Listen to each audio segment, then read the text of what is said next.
Hello बच्चों। तो बच्चों लास्ट वीडियो में हमने अवकलन के बारे में सीखा था, डिफरेंशियल।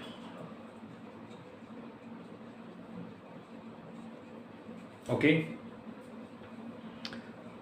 तो हमने कुछ फॉर्मूले पढ़े थे। आई होप आपने उन सबको पढ़ लिया होगा। तो आज हम उन फॉर्मूलों पर बेस्ड कुछ क्वेश्चन देखते हैं, जैसे आप समझेंगे कि फिजिक्स में किस तरह हमारा अवकलन काम आ रहा है। ठीक है, तो एक फॉर्मूला हमने पढ़ा है, फिजिक्स की बात अपन कर रहे हैं। ठीक है, ये हमारा क्या है, मैथमेटिक्स इन फिजिक्स। तो हमने फॉर्मूला पढ़ा था कि वेग v इज इक्वल टू क्या होता है, dx अपॉन dt। ठीक है, ऐसे ही त्वरण a इज इक्वल टू क्या होता है भाई, dv अपॉन dt। क्लियर है? तो ये हमने फॉर्मूला पढ़ा हुआ है कि वेग मतलब विस्थापन में परिवर्तन के दर, यानी हम x का क्या कर रहे हैं, अवकलन कर रहे हैं t के सापेक्ष। ऐसे त्वरण निकालने के लिए v मतलब वेग का क्या कर रहे हैं, अवकलन कर रहे हैं t के सापेक्ष। क्लियर है? ओके, तो चलो इन फॉर्मुलों पर बेस्ड हम क्वेश्चन देखते हैं, किस तरह क्वेश्चन हमें मिलते हैं, अवकलन हमारा किस तरह यहाँ यूज में होता है। क्लियर है? ओके, देखिए तो चलो एक क्वेश्चन लेता हूं मैं। तो एक क्वेश्चन हमारे पास है। क्वेश्चन क्या कह रहा है, एक कण के स्थिति सदिश को, एक कण के स्थिति सदिश को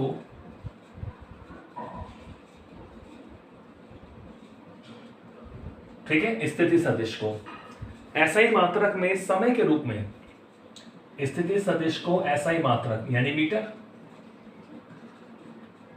SI मात्रक में समय के रूप में निम्न रूप से या निम्न प्रकार से व्यक्त किया गया है।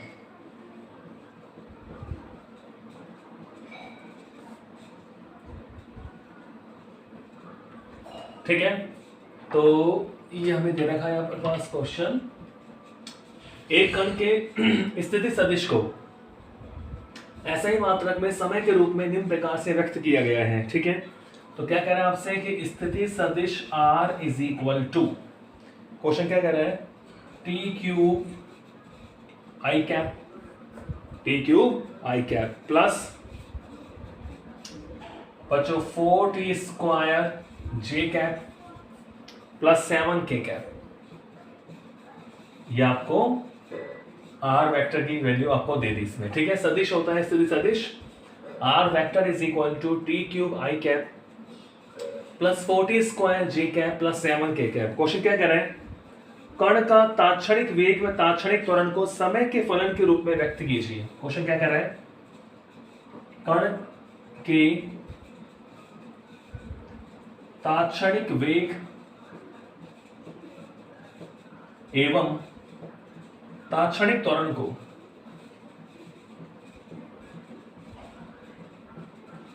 कण के तात्क्षणिक वेग एवं तात्क्षणिक त्वरण को समय के फलन के रूप में, तात्क्षणिक त्वरण को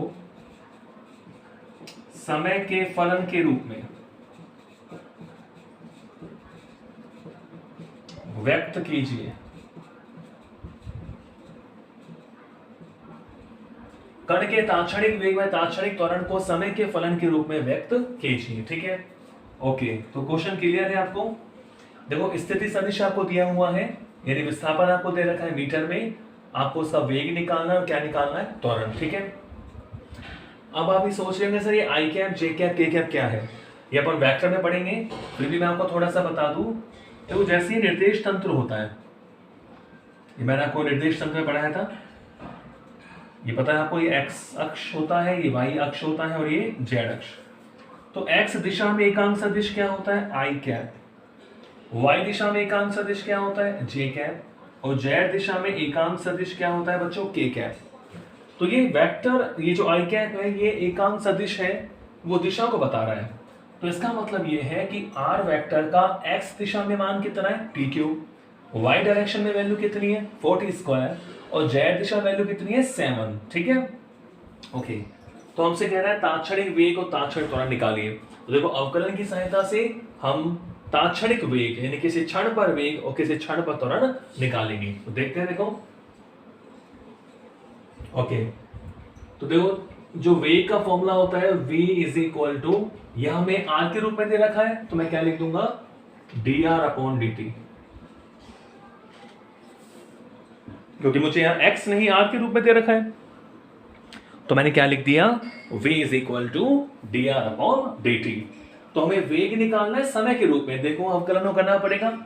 अवकलन काम में आ गया हमारा कि हमें r का अवकलन करना है t के सापेक्ष। अब यहां से पता लग रहा है कि r जो है वो किसका फलन है, वो t का फलन है, समय का फलन है, समय आ रहा है इसमें, तो r का हम किसके सापेक्ष अवकलन कर दे, t के सापेक्ष। तो यहां से देखो क्या मिलेगा, v is equal to d upon d t. चलो r वेक्टर की वैल्यू रखो, ये r वेक्टर आपके सामने है कि t cube i cap plus 4t square j cap plus 7 k cap. ठीक है, ये हमने r की वैल्यू इसमें रख दी। ठीक है, अब हमें अवकलन करना है, तो यानी इसका भी अवकलन होगा प्लस इसका भी होगा प्लस इसका भी होगा, यानी सबको आप सेपरेट कर लो, अलग अलग कर लो, यानी डी अपॉन डी टी। ठीक है, क्या आ रहा है भाई, टी क्यूब आई कैप, ठीक है, plus d upon d t क्या आएगा, 40 square j cap plus d upon d t क्या बचेगा, 7 के कैप।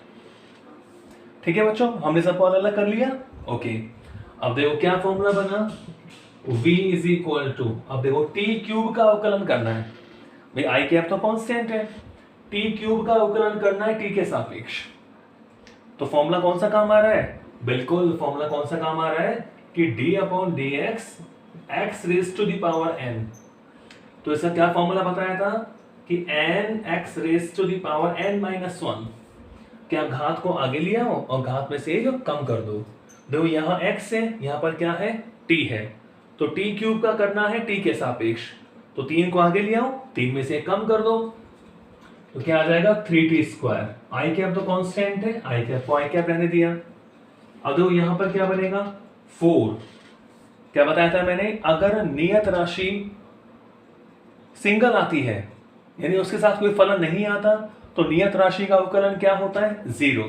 लेकिन यहां 4 के साथ टी स्क्वायर भी है, तो 4 को तो बाहर रखो, अवकलन किसका होगा, टी स्क्वायर का, तो टी स्क्वायर का मतलब 2t, 2 को आगे लिया है 2t हो गया, जे कैप कांस्टेंट है, प्लस अब बताओ क्या होगा, अब देखो d upon dt 7 k cap, यहाँ 7 के कैप है, यहाँ t नहीं आ रहा, यानी ये जो 7 के कैप है कांस्टेंट हो गया, और नियत का अवकलन क्या होता है, 0।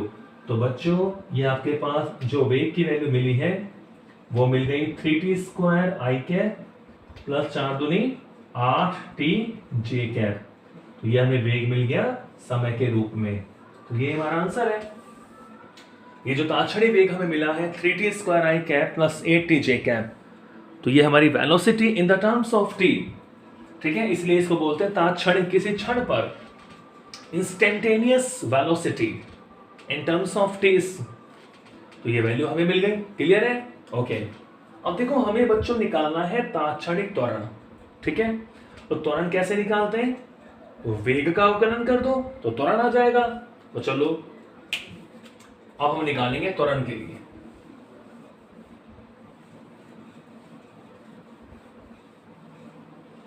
देखिए, अब मान लो मुझे त्वरण निकालना है, तो चूंकि त्वरण का फॉर्मूला क्या होता है, त्वरण a इज इक्वल टू क्या होता है, dv अपॉन dt, यानी वेग में परिवर्तन की दर, rate of change in velocity is called acceleration. वेग में परिवर्तन की दर को क्या कहते हैं, त्वरण कहते हैं। तो वेग की वैल्यू है हमारे पास, बिल्कुल है, समय के रूप में हमारे पास है, तो उसकी वैल्यू रखिए आप। तो क्या मिलेगा, देखो a is equal to d upon d t, तो v की वैल्यू पुट करो, v की वैल्यू हमारे पास क्या है, 3t square i cap plus 8t j cap. ठीक है, तो इसका हमें अवकलन करना है, तो अवकलन का मतलब क्या हुआ कि भाई इसका भी अवकलन करो प्लस इसका भी अवकलन करो। तो देखो चलो एक हिस्सा में बढ़ा देता हूं कि d अपॉन डी टी क्या आएगा, 3t स्क्वायर आई कैप, यानी इसका भी अवकलन करेंगे plus d upon d t, क्या बचेगा 8t जे कैप। समझ गए? यानी हमें इसका भी अवकलन करना है प्लस इसका भी अवकलन करना है। ठीक है, प्लस में आता है जब सबका करते हैं। तो a इज इक्वल टू, अब देखो जो कांस्टेंट है उसे बाहर ले लो, 3 कांस्टेंट है, i कांस्टेंट है। चलो मैंने यहाँ 3i कैप कांस्टेंट बाहर ले लिया, यानी अवकलन किसका होगा t स्क्वायर का होगा। किसका होगा भाई? t स्क्वायर का। प्लस यहाँ 8 कांस्टेंट है और j कैप कांस्टेंट है, तो अवकलन केवल यहाँ किसका होगा? t का होगा। समझ गए? जो नियतांक होता है, जो नियत राशि होती है, उसे अवकलन से बाहर ले लेते हैं। अवकलन केवल चर राशि का होता है। क्लियर है? तो देखो यहां भी वही फॉर्मूला काम आ रहा है। तो a इज इक्वल टू, देखो 3i कैप। अब बताओ t स्क्वायर का t के सापेक्ष घात को आगे लाओगे तो ये क्या हो गया 2t plus 8j cap, t का t के सापेक्ष क्या होगा 1। ठीक है, तो ये हमारे पास त्वरण की वैल्यू आ गई। देखो 3 दूनी 6ti cap plus 8j cap, ये हो गया त्वरण। तो हमने वेग और त्वरण निकाल लिया अवकलन की सहायता से समय के रूप में। क्लियर है? तो आ गया होगा आपको समझ में? ओके, चलो नेक्स्ट लेके चलते हैं अगला क्वेश्चन।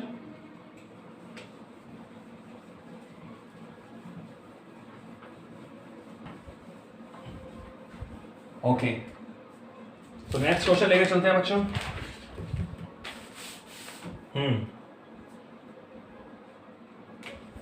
क्वेश्चन क्या कह रहा है? आपको वेग की वैल्यू दे रखी है, v इज इक्वल टू, ठीक है, वेग क्या दे रखा है t4i cap plus t cube j cap plus t square k cap. ये आपको वेलोसिटी दिया हुआ है। क्लियर है?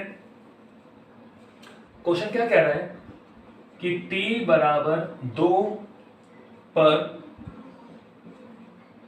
तात्क्षणिक, t इज इक्वल टू 2 पर तात्क्षणिक त्वरण ज्ञात कीजिए। तात्क्षणिक त्वरण आपको निकालना है t इज इक्वल टू 2 पर। ओके, और क्या कह रहे हैं?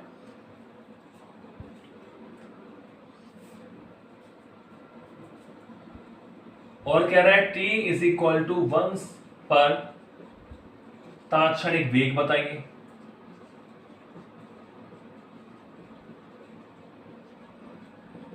क्या बताइए? तात्क्षणिक वेग। क्लियर है? तो आप बिल्कुल देखो इस तरह क्वेश्चन आप कर सकते हो। वेग आपको दे रखा है, क्या निकालना है? त्वरण निकालना है।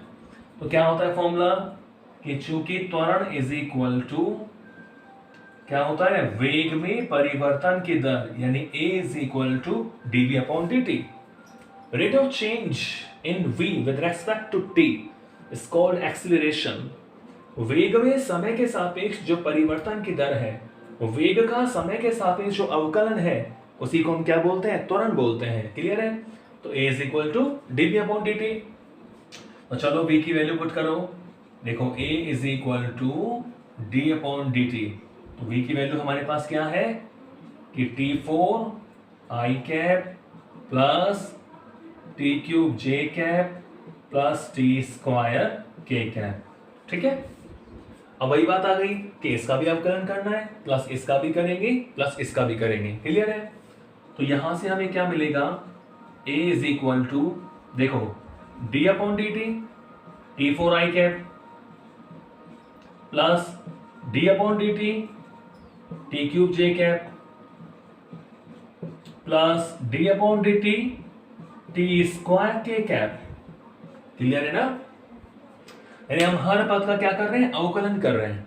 तो चलो आप बताओ देखो किस तरह करोगे आप। तो ये तो आ गया आपका त्वरण a इज इक्वल टू, देखो i कैप कांस्टेंट है, t4 का क्या होगा? 4 को आगे ले आओ, 4 में से कम कर दो, 4t cube i cap plus t cube का 3t square j cap plus t square का 2t k कैप। तो बच्चों ये आ गया आपके पास त्वरण। लेकिन क्वेश्चन में कह रहा है t इज इक्वल टू 2 पर निकालो। ये तो कि t समय पर निकला है, तो कोई दिक्कत नहीं है, जहां पर यहां t है वहां हम क्या रख देंगे? 2 रख देंगे। तो अकॉर्डिंग टू क्वेश्चन हमें निकालना है त्वरण की वैल्यू किस समय पे निकालनी है, t इज इक्वल टू 2 पर। तो ये जो त्वरण का मान है वो t समय पर है। क्वेश्चन में क्या कर रहा है, t बराबर 2 पे निकालो, तो यहां जहां t होगा वहां 2 रख देंगे, तो क्या होगा 4 2 का क्यूब आई कैप प्लस 3 2 का square j cap plus 2 into 2 into के कैप। तो t की जगह हमने 2 रख दिया, तो हमारे पास क्या आएगा, देखो 2 दूनी 4 दूनी 8 चौक 32 आई कैप, 2 का स्क्वायर 4 दिया 12 हो जाएगा ये जे कैप और 2 दूनी 4 के कैप। तो ये वैल्यू आती है हमारे पास t इज इक्वल टू 2 पर। तो त्वरण की वैल्यू हो गई t इज इक्वल टू 2 पर, हमें क्या मिल गया, एक्सीलरेशन मिल गया, त्वरण मिल गया। ठीक है, तो क्वेश्चन में फिर क्या कह रहा है कि t इज इक्वल टू 1 पर वेग निकालो। अब अवकलन मत करना, अब तो वेग ही पूछ रहा है आपसे, तो 1 पर वेग निकाल दो। तो ये तो हमारी त्वरण की वैल्यू आ गई। अब हमें निकालना है t इज इक्वल टू 1 पर वेग, तो यहां t की जगह 1 रख दोगे, तो 1 1 1 हो जाएगा, क्या बचेगा आई कैप प्लस जे कैप प्लस के कैप। तो ये t इज इक्वल टू 1 पे क्या आ गया, वेग आ गया। समझ गए? ओके, ठीक है।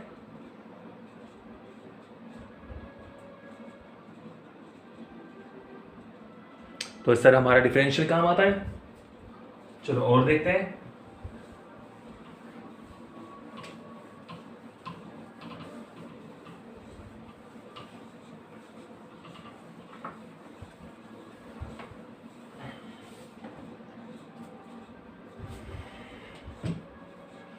अगला क्वेश्चन आपसे क्या कह रहा है, देखो आपको बच्चों एक संबंध दे दिया,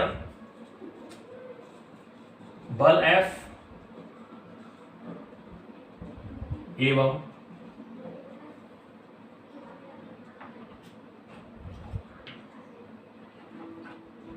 स्थितिज ऊर्जा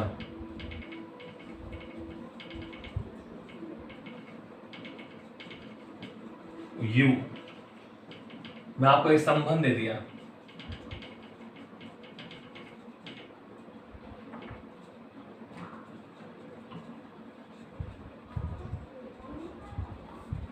बल F फोर्स एवं स्थितिज ऊर्जा में आपको क्या दे दिया बच्चों, एक रिलेशन दे दिया है।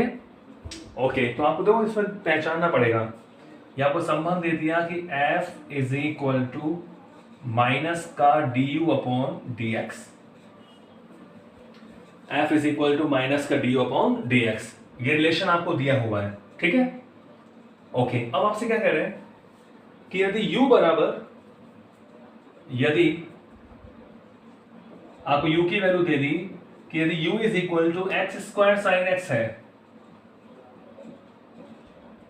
साइन एक्स हो, तो आपको f को फाइंड आउट करना है, ये क्वेश्चन है। आपको रिलेशन दे दिया कि f is equal to minus d upon d x, तो इससे आपको क्या समझ में आ रहा है कि ये जो बल है, फोर्स है, वो हमें कैसे प्राप्त हुआ कि u का x से सापेक्ष हमें क्या करना है, अवकलन करना है। तो f is equal to minus d upon d x हमें करना है। ठीक है, चलो ठीक है, तो हम इसको u की वैल्यू यूज करेंगे। ठीक है, तो देखो इसको सॉल्यूशन करते हैं। तो पता लग रहा है कि u का हमें अवकलन करना है x के सापेक्ष, तो u का आप देख रहे हैं u x का फलन है, x पे डिपेंड कर रहा है, तो u का हम क्या कर सकते हैं, x के सापेक्ष अवकलन कर सकते हैं। देखो चूंकि u इज इक्वल टू क्या दे दिया, एक्स स्क्वायर साइन एक्स। ठीक है, तो मैं इसका अवकलन कर रहा हूं किसके सापेक्ष, x के सापेक्ष, तो du अपॉन डी एक्स। तो क्या होगा कि d अपॉन डी एक्स, अब u की वैल्यू रख दो, u की वैल्यू क्या है, एक्स स्क्वायर साइन एक्स। ठीक है, कोई दिक्कत नहीं है, u हमें दिया हुआ था एक्स स्क्वायर साइन एक्स। ठीक है, तो हम इसका डिफरेंशियल कर रहे हैं क्योंकि हमें पता है f कब मिलेगा, जब d अपॉन डी एक्स करेंगे, तो मैं d अपॉन डी एक्स कर रहा हूं, बाद माइनस लगा देंगे, तो d upon d x, u का मान रख दिया एक्स स्क्वायर साइन एक्स। अब आपको बिल्कुल पता लग रहा होगा कि सर यहां पर अब एक फलन नहीं है, दो फलन है, एक तो एक्स स्क्वायर है, इसको मैंने फर्स्ट मान लिया, दूसरा साइन एक्स है, इसे क्या मान लिया, सेकंड मान लिया। तो फर्स्ट इंटू सेकंड का मैंने फॉर्मूला आपको बताया है, u इंटू वी वाला, यानी किसी को भी आप u मान लो और किसी को भी आप v मान लो। u इंटू वी का फॉर्मूला क्या था, पहले को रखो दूसरे का अवकलन कर दो, प्लस दूसरे को रखो पहले का अवकलन कर दो, तो यहाँ वो वाला फॉर्मूला काम आएगा। तो क्या कर रहे हैं अपन कि मान लो मैंने एक्स स्क्वायर को रखा, अब अवकलन किसका करना है, साइन एक्स का। एक्स स्क्वायर को रखा, साइन एक्स का अवकलन कर दिया, प्लस साइन एक्स को रखा और ये D upon d x square कर दिया। क्लियर है भाई, एक्स स्क्वायर को रखा, साइन एक्स का अवकलन कर दिया, प्लस साइन एक्स को रखा, एक्स स्क्वायर का अवकलन कर दिया। तो क्या फॉर्मूला था कि पहले को रखो दूसरे का अवकलन कर दो, प्लस दूसरे को रखो पहले का अवकलन कर दो। तो u इंटू वी का भी हमारा एक क्वेश्चन बन गया। चलो सॉल्व करो उसे। तो बच्चों एक्स स्क्वायर तो है ही हमारे पास, साइन एक्स का अवकलन क्या होता है एक्स के सापेक्ष, आप कहोगे सर कॉस एक्स, ये हो गया कॉस एक्स, प्लस ये बच्चों साइन एक्स तो है ही, एक्स स्क्वायर का क्या होगा, घात वाला फॉर्मूला, घात को आगे लिया 2x, तो x square cos x plus sine x 2x। इसको मैं ऐसे लिख दूं कि x square cos x plus 2x sine x. ठीक है, तो ये डी अपॉन डी एक्स की वैल्यू आ गई। तो हमें तो फोर्स निकालना है, तो इसलिए फोर्स इज इक्वल टू है, ये गिवन है minus d upon d x. तो force is equal to minus, अब इस डी अपॉन डी एक्स की वैल्यू है, इसको रख दो, तो क्या मिलेगा, माइनस तो बाहर है, x square cos x plus 2x sine x. ठीक है, ये मिल गया फोर्स। तो चलो हमें u इंटू वी का फॉर्मूला भी हमने क्वेश्चन कर लिया, समझ में आ गई बात। ओके,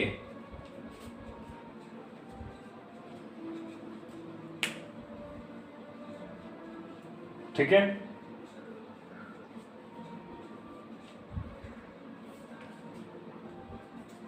अब एक फॉर्मूला और देखें आप, उस पर हम एक क्वेश्चन करेंगे। देखो,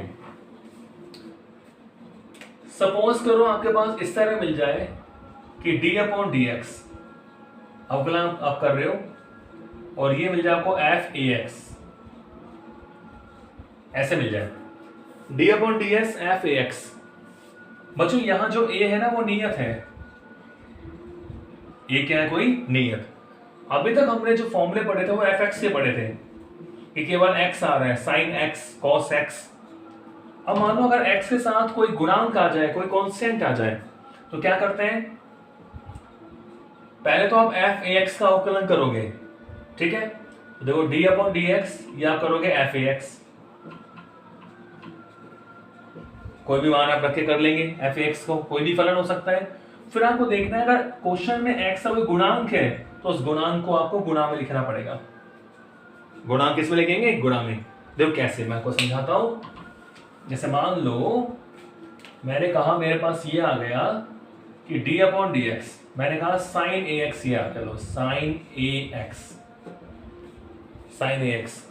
तो पहले तो आप साइन को देखो भाई, साइन ए एक्स से पूरा थीटा है, तो फलन हो गया साइन, तो साइन का आपको ना होता है कोस। अब आगे से कुछ भी आए, लो ए एक्स है तो ए एक्स लिख दिया, एक्स है तो एक्स लिख दिया, जो है उसको एज इट इज लिख दिया। साइन देखा, साइन का हो गया कोस।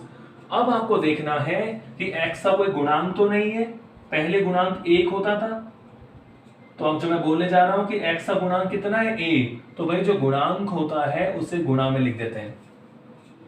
अवकलन में जो गुणांक होता है चर राशि का, जिसके सापेक्ष आप अवकलन कर रहे हो, उसे किस में लिख देते हैं, गुणा में। आप हो गया सर पहले क्यों नहीं लिखा, पहले भी लिखा था d upon d x sine x, sine x का अवकलन क्या हो गया, cos x, लेकिन x का गुणांक 1 है तो 1 को गुणा करोगे तो cos x ही आएगा, तो वहां ज्यादा नहीं बढ़ाया।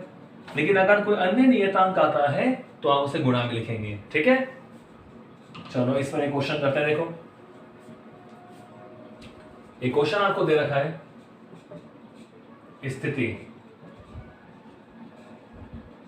r is equal to a sine omega t, a sine omega t, i cap, ये क्या है omega, a sine omega t i cap plus a cos omega t j cap. Clear है बच्चों?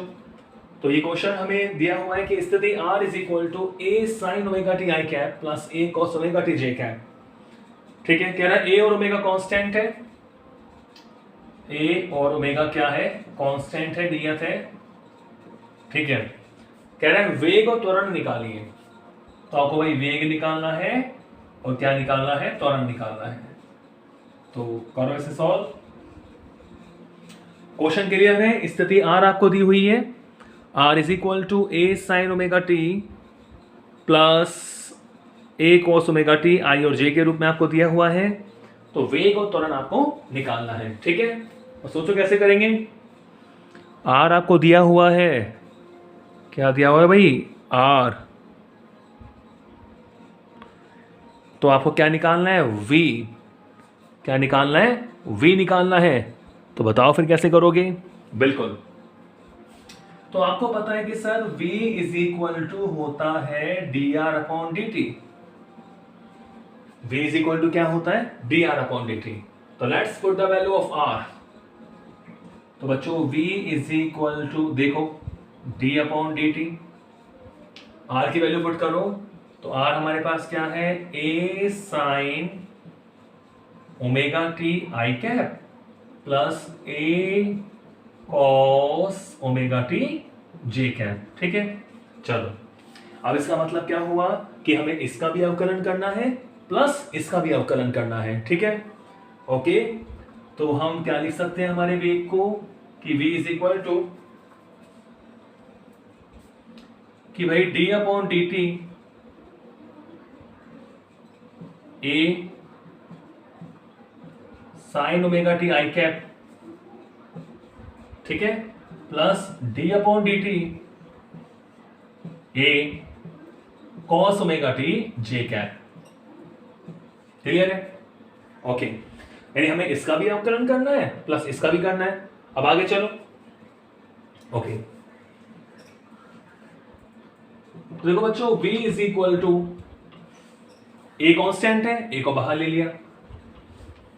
अब देखो साइन को देखो, आई कैप भी बाहर आ जाएगा। साइन को देखो, केवल साइन, आगे कुछ भी हमें उससे को लेना देना नहीं। साइन का अवकलन कॉस, आगे जो भी है उसको लिख दो। साइन का अवकलन हो गया कॉस, ओमेगा टी है तो ओमेगा टी लिख दिया। साइन थीटा है ना, तो कॉस थीटा हो गया। अब थीटा कुछ भी हो सकता है, ओमेगा टी लिख दिया। अब आपको देखना है कि भाई हम अवकलन किसके सापेक्ष कर रहे हैं? टी के सापेक्ष कर रहे हैं। तो टी का कोई गुणांक तो नहीं है, गुणांक है, ओमेगा गुणांक है। तो हमें ओमेगा से क्या करना पड़ेगा? गुणा करना पड़ेगा, यानी ओमेगा और लिखना पड़ेगा। क्लियर है? तो ये ऐसे आगे अपन नहीं लिखते क्योंकि ऐसा लगता है कोस के साथ है, तो इसको मैं यहां लिख देता हूं ओमेगा, क्योंकि कोस के साथ नहीं, अलग से गुणा है। और आई कैप तो है ही हमारे पास, ये लो भाई, प्लस ऐसे इसको देखो, देखो ए तो कांस्टेंट है, ए कांस्टेंट, कोस का क्या होता है? बिल्कुल माइनस साइन, तो कोस का हो गया minus sine omega t, minus sine omega t. J cap तो आ ही जाएगा। टी का गुणांक क्या है? ओमेगा, तो टी का गुणांक हमारे पास है ओमेगा, ये जे कैप। तो बच्चों यहां से जो वेलोसिटी या वेग हमें मिलेगा, क्या मिलेगा? ओमेगा, ये देखो कॉमन आ रहा है, ओमेगा ये कॉमन आ गया, अंदर क्या बचेगा कि cos omega T, cos omega t i cap, plus minus क्या हो जाएगा? माइनस, और ये sign omega t j cap. तो ये बन गया बच्चों वेग। ठीक है, आ गया वेग, समझ गया ना?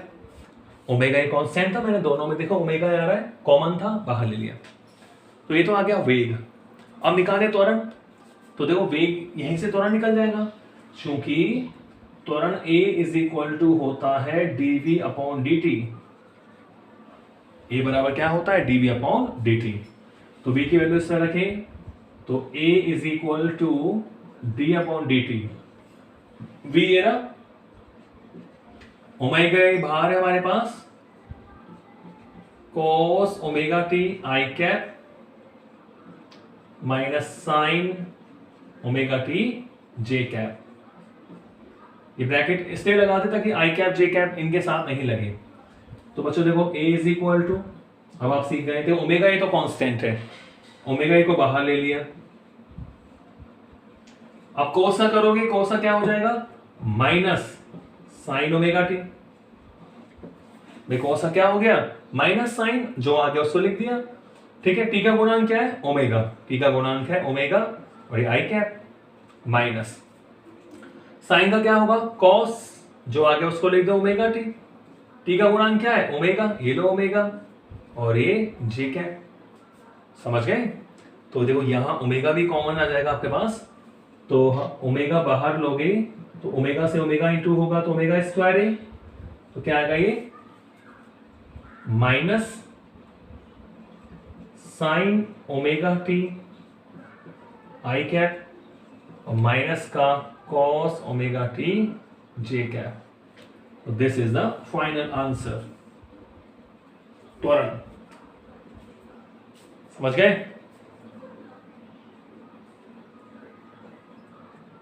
ठीक है बच्चों, तो हमने अवकलन पर बेस्ड कुछ क्वेश्चन करें।